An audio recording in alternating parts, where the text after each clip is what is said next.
Everybody ready? Yeah.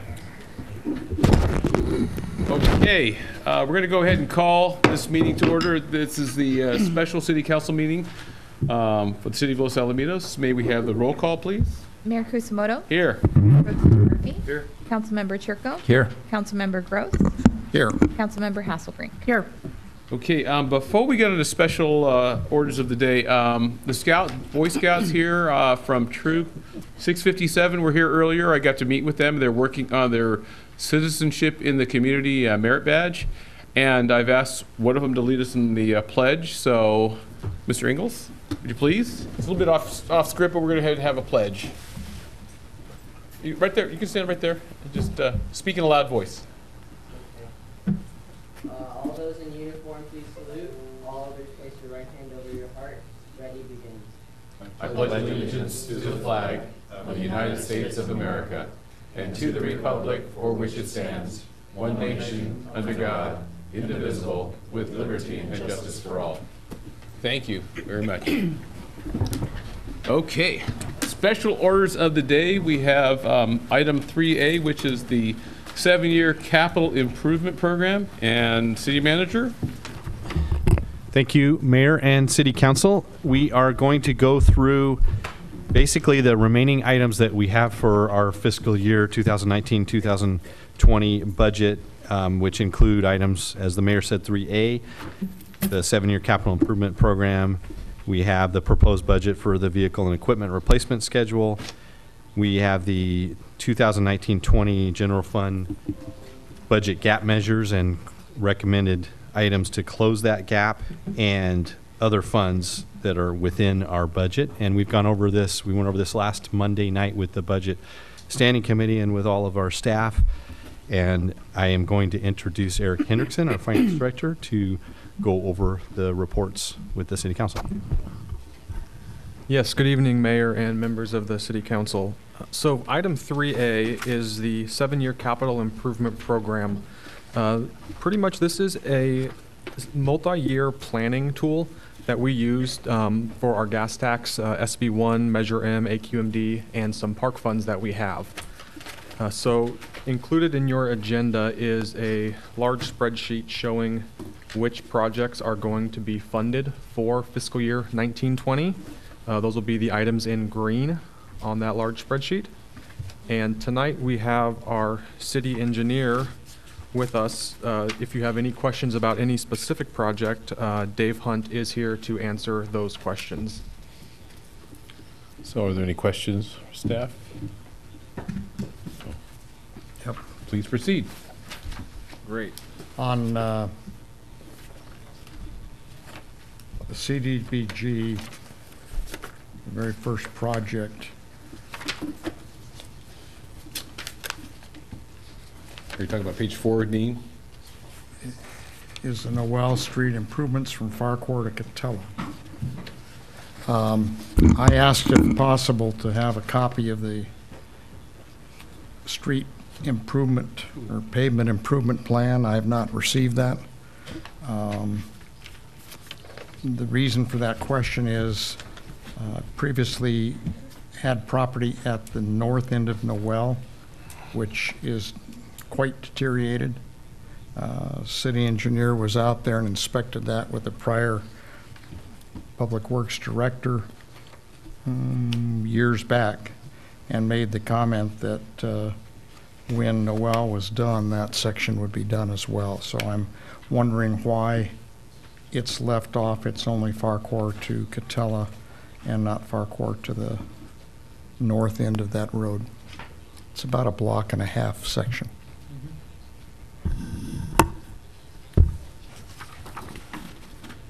Yeah, when we, that cul-de-sac in the commercial area does need to be redone. With the rains and stuff that we've had, and looking at the conditions of Noel with the construction of the Golden State Water District, other problems we have out there, and the fact that we had money with the community development block grant money that would not apply to the area north of Catella. It only applies in the apartment row section. This is where we're spending the money for that down in there on that part of Noel. And then we're spending some other money on Farquhar between Losal and Bloomfield. This year is going to be the major project we're going to do and not do. And we delayed some of the other projects, some other neighborhood projects, and actually the Noel project further north out a few years so that we could do the Farquhar project, because it is also falling apart due to the rains and due to the work was down there. We're trying to finish that street off. That's in there. So the Noel project is still on the list, but it's been pushed out a few years since I talked to you. Okay, well, then I would like to make a request once again for the pavement program that's Okay. been done on the study on the pavement. I'm concerned, and we're going to be discussing it under discussion tonight later on, concerned that we're having to do some work as a result of the project that was done by Golden State Water. And I understand they've gone through and paved areas that were theirs. It just seems like we're potentially doing things that they should have done in the process, and I'm wondering why they weren't held. No, we're not doing things that they should have done. They did exactly what was required by theirs. Farquhar's been on the list to watch, and Farquhar took a big hit just due to the rains this year, more than normal. You know, potholes showed up and this and that. We moved Farquhar up front here from, was a few years out to now, mainly because of the big sewer project that's coming down the line. That's going to be in Catella and Losal Boulevard, and we'll probably, because of that, direct more traffic down to Farquhar. We don't want Farquhar to deteriorate further, and we'll have our crews out there, you know, every few weeks filling in other areas that it's our responsibility to take care of. By doing this project out here, we can get ahead of that and make the whole street nice and solid. All That's right. why we did that. Thank you. Okay.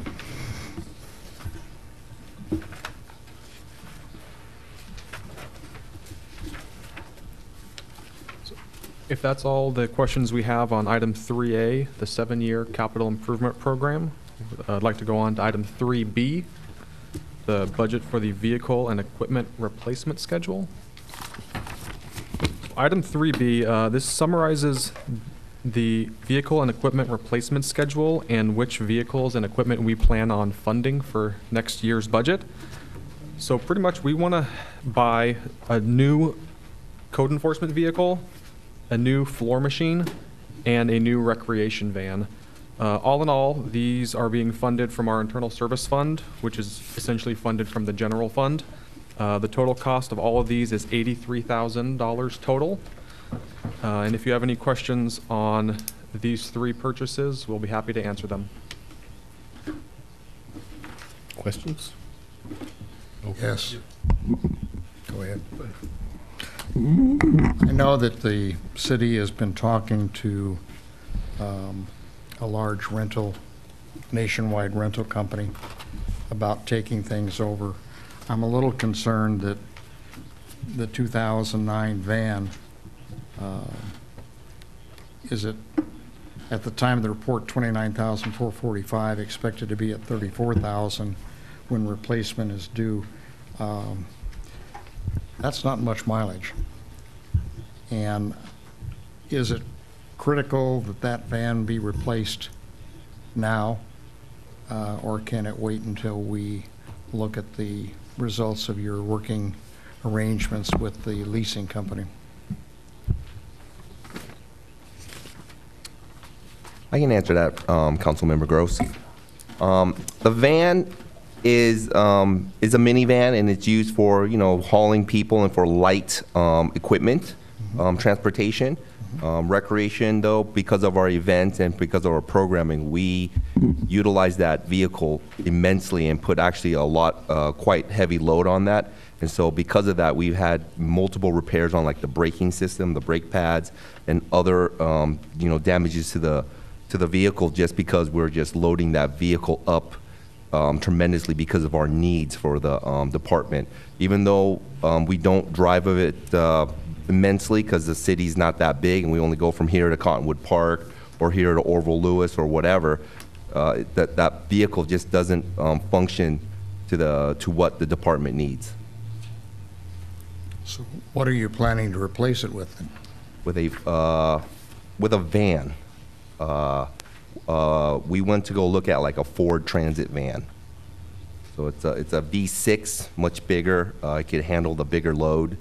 So that's what we're planning on replacing it with.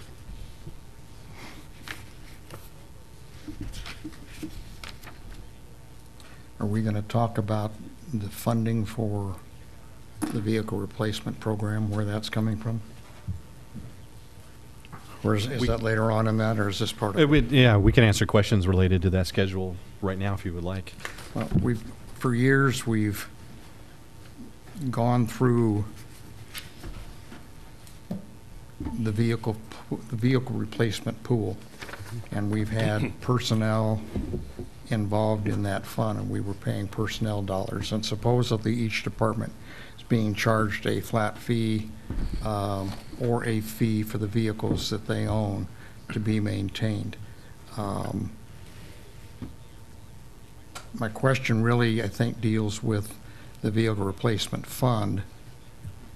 These monies for these replacements should have been already in the fund. If it's a 2009, you know, the 2012 code enforcement floor machine, I don't have any knowledge with, but the 2009 van, 10 years old, we should have had 10 years worth of funds in to where that money is in there and able to replace it without having to draw money from any other source. I read, and I'm not sure where it was that I read it, it's been a thick agenda tonight, that we were having to transfer some general fund money in to backfill and make the vehicle replacement fund whole, and I'm wondering why.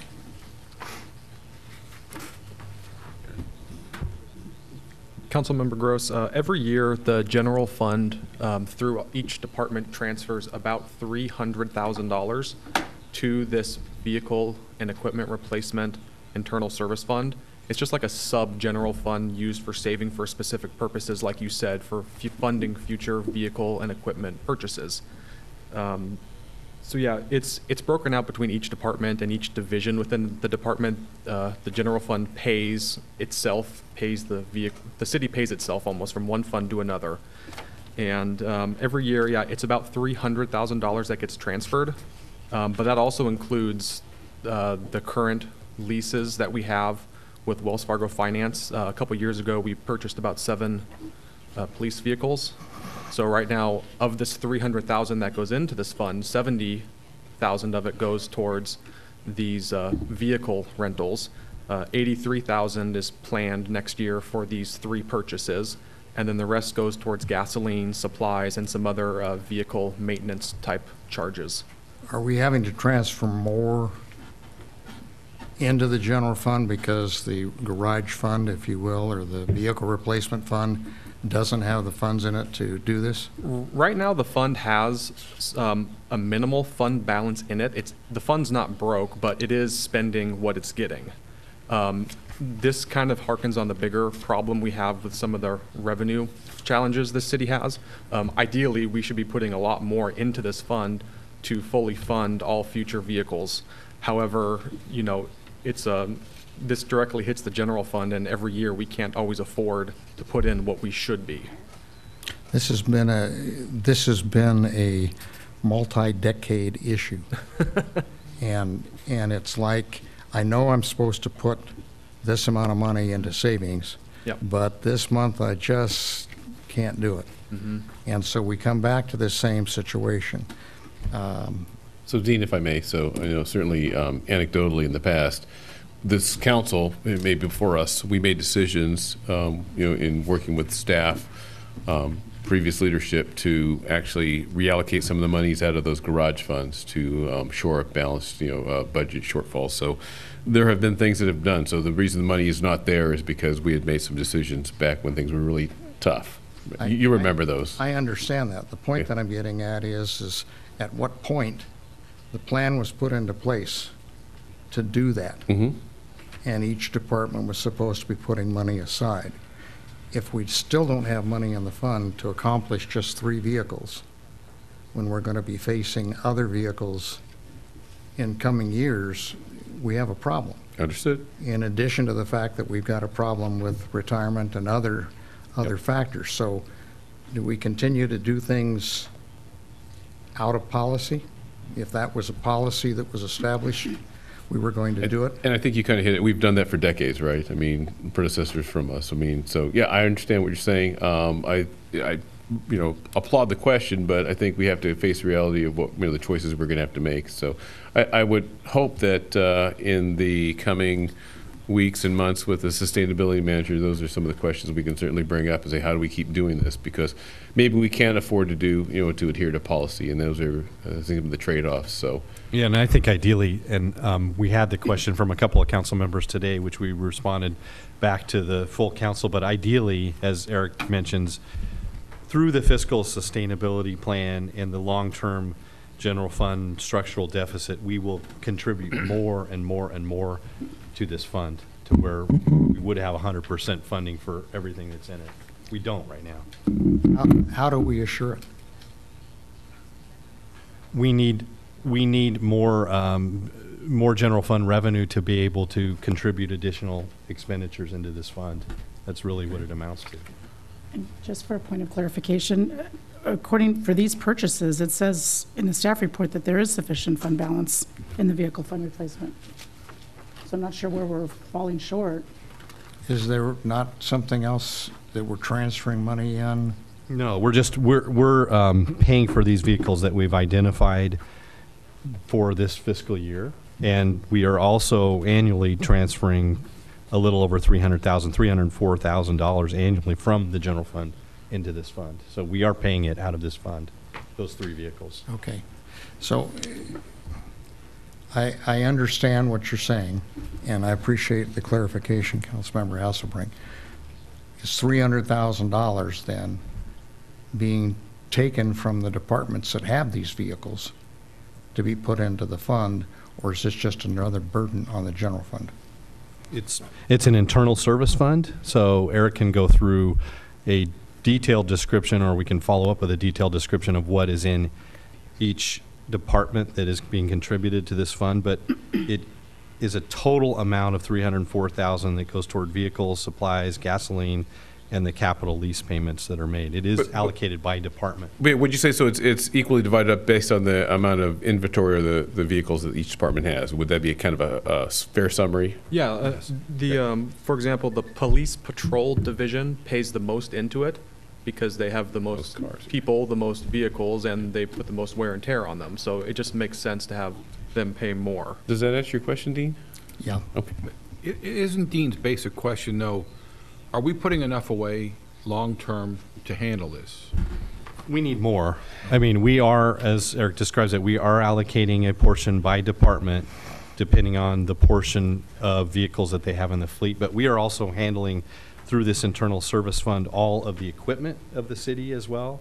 So ideally, we would have a bigger contribution from each department to contribute to this fund to make it whole. We're not there yet. We have made significant progress in getting to 100% funding, but we're not there yet. When Dean and I came on in 2012, and then you followed us, that was really the start of the fund. I mean, up until then, we used to have a December meeting that said, oh, we got to buy these 3 cars, where's the money going to come from? And we'd find it from somewhere. But there was no real planning. There was a theoretical plan, but in practical matters, nothing was happening. Yeah, this was actually the first internal service fund that was established for the city. It had been in place first. We didn't have any other internal service funds a little over 5 years ago when I started with the city. And the Budget Standing Committee made the recommendation at the time to create additional internal service funds just from a fiscally prudent standpoint, and to supplement this fund and get it closer to 100% fully funded eventually. And we are making progress through some of the lease arrangements that we've made. We're able to allocate the funds more appropriately, but we still have a ways to go. So is it safe to say that going forward, if we are able to lease the vehicles, we will then be more as a pay-as-you-go type of thing? It will force us, in effect, to, instead of having to save the money, we'll just be paying the money monthly. Yeah, so through a lease payment. Okay. And I understand you are working on that. So these 3 vehicles, is there a possibility they'll be leased, or we have the money, we're going to pay it? Right, in the budget as it stands now, we just plan on paying for them in full. It's always better. There's only Yeah, 2 we don't pay vehicles interest on it. that are involved. The floor machine is a capital item, I guess. It's used for, Yeah, that's part of the equipment that's in the fund.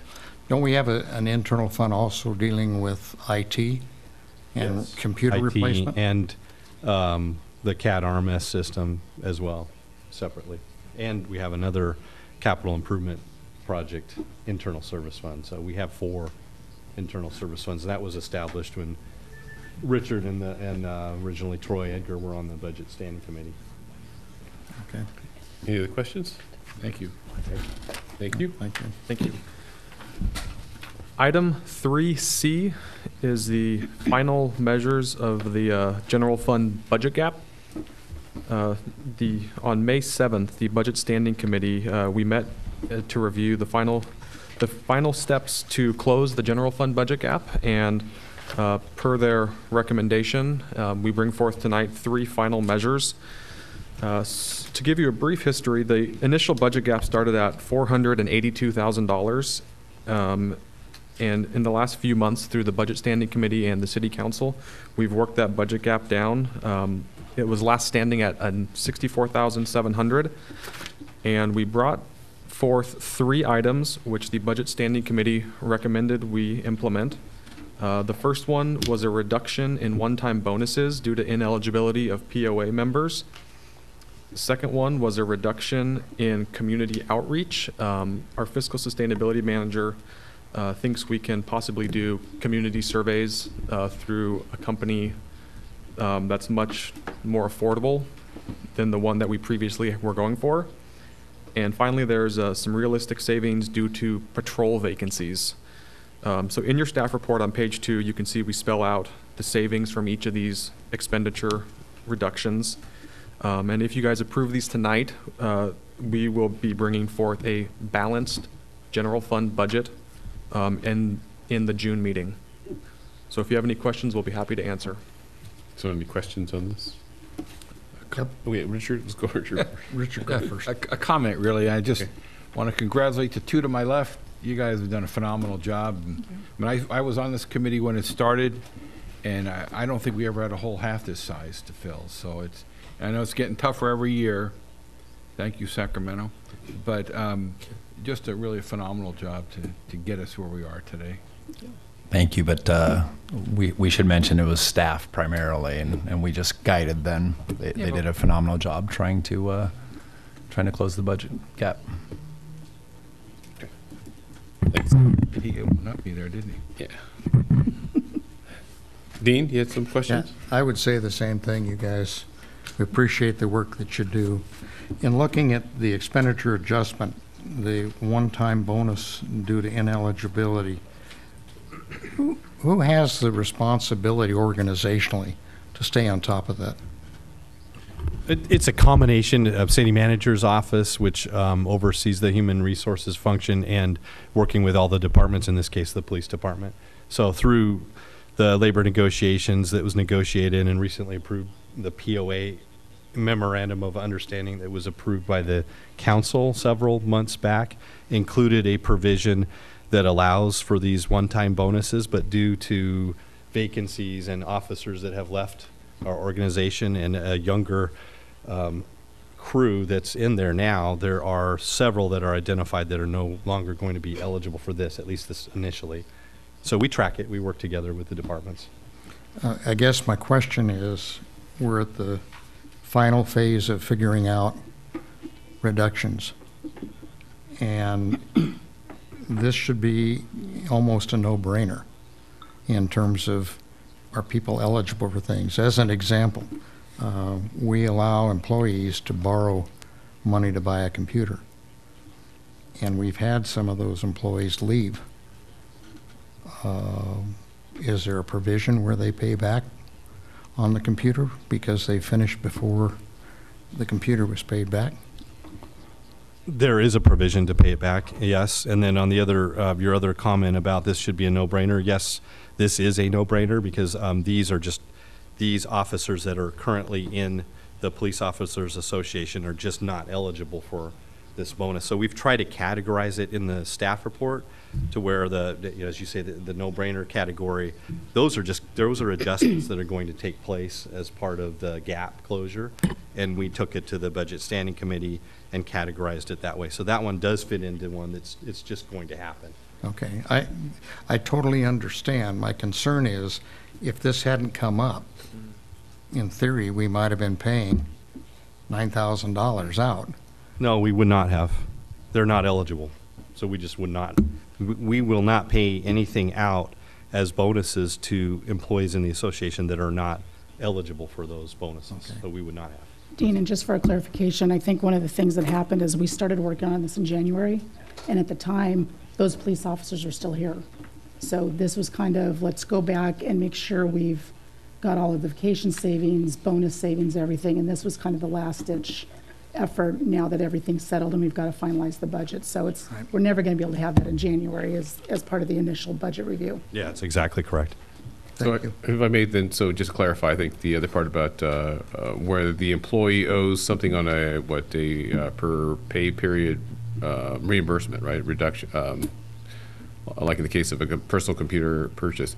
When you settle up with them, right, they whatever they owe the city gets taken out of the remaining paycheck. Yeah, I would need to go back and look at the specific language, but that's in essence how it works. Because, the accounting will make sure that is all kept. And then I would say that in the $9,000 or so, if I'm the manager of that budget and I didn't have to give it up, that would be a reserve that I could use. So I'm sure those are the things that may have come in the past, but it doesn't get spent. It just gets, there for budgeting purposes.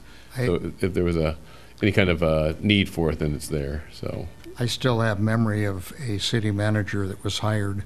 I was not on council, and the city agreed to pay for a second or advance a loan on a second, and then that city manager left. And there was nothing in his agreement that he had to pay it back. And so we lost a couple $100,000 in that process. It really comes back from the standpoint of this, I asked who really has responsibility. Somebody needs to have oversight. In that particular case, it was the city attorney at that time that allowed that to get through, and we didn't know it until suddenly it happened. And I just want to make sure that we're all involved in due diligence in the process, because every dime at this particular point that is involved with city expenditures is needed. And so. Thanks, Steve. Okay. Thank you. Item 3D, this is just a summary of all the other funds that we track separately from the general fund or CIP funds. This is AQMD money, asset seizure money, our debt service fund, a few capital projects funds, and those internal service funds that we were just talking about. So look, in this 4-page staff report, we go over revenues and expenditures. These funds are supposed to be kept separate from the general fund based on specific guidelines by the grantee or whatever purpose we set them up for. There's a lot of information in here, so if you have any questions regarding this budget on any of these funds, we'll be happy to answer them. Any questions? No. Okay. Rich? No. Okay. Committee, no. Any committee, no questions? No. Okay, no questions. All right, great. Our final item tonight is item 3E. This is our fiscal sustainability calendar and future community engagement opportunities. At the May 7th Budget Standing Committee, our fiscal sustainability manager, David Kane, was present, and he discussed the future topics for the Budget Standing Committee, the potential for future community engagement meetings. Specifically on June 7th, city staff's going to be meeting with the chamber to discuss the city's long-term financial picture. And then finally, David Kane also discussed the city's potentially going into 115 trusts to fund pension obligations and OPEB obligations. Essentially, this is investing our money in irrevocable trusts to earn a higher interest rate, more than what the city is currently earning in its current state of investments. So we plan to bring forth to you in the June meeting the actual setup of this 115 trust with PARS. And if you have any questions, we'll be happy to answer. Any questions? 2 comments. Okay. One, I'm glad to see we're jumping right on this. You know, as soon as the budget process ends, as we all know, it's going to be a slog and a battle. And I believe, Eric, this is your first day on the firing line, right? Yeah. I wanted to welcome you. And Thank you. be very, very good. Dean, anything? No, I think I've been to several pension meetings in the last month or so, and I think that the trust seems to be the way the majority of the cities are looking. I know some cities have already done it and are seemingly out of the worry at this particular point, but I'm eager to hear more from the standpoint of what we can do and how this is going to help us deal with the retirement problems going forward. So thank you. Thank you. So I'll have a few comments on this. So I know I've let it be known before in terms of this whole process, and I expect that we will be provided with the entire spectrum of what can, in terms of sustainability. And I've brought this up before, and I will be pretty blunt about it, but it includes divesting resources that we cannot afford to keep. Because if the only answer comes that we have to raise taxes, whether it's a sales tax or utility tax or some other taxation that we're going to put to the voters, we better have answered the question saying, what can we actually live without?